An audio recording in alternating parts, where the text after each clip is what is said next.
Thank you for staying with us. A Montgomery County lawmaker learns about his rich ancestry, discovering that he has not only ties to one of the nation's founding fathers, but that he's also a direct descendant of one of Maryland's first legislators. Patricia Villone brings us the story.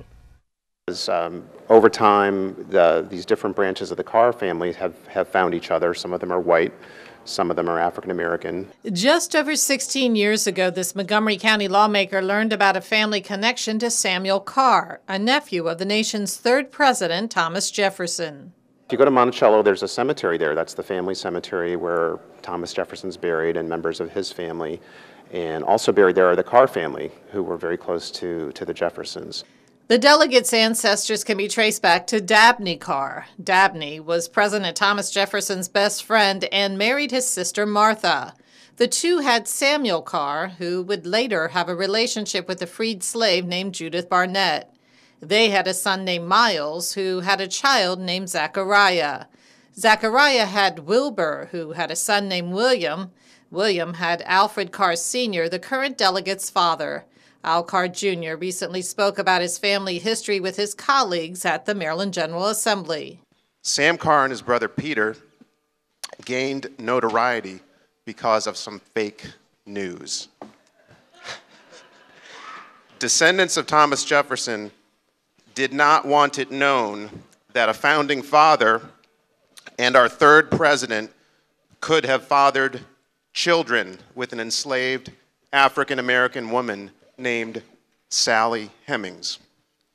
So they falsely blamed his nephews, the Carrs. The Carr descendants make an annual pilgrimage to Jefferson's Monticello to lay wreaths on the graves of ancestors, including those in the enslaved cemetery.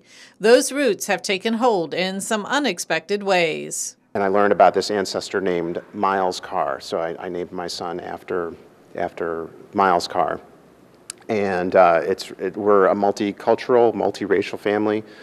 So this guy, Miles Carr, his mother was a free woman of color living in Charlottesville, Virginia.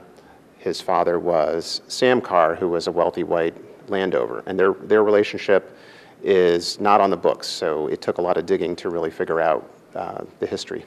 And just recently, Delegate Carr learned of a much deeper connection to his four-time great-grandfather. Samuel Carr also served in the Maryland House of Delegates. I just find it fascinating. I didn't realize that I had very deep roots in Maryland, and I've actually gone back to look at some of the things that he was working on when he was a delegate back in 1801 and 1802. And they were working on some of the same things back then that we're still working on now, like voting rights. Who can vote? And transportation. Where should we build roads? Patricia Villone, CTV News.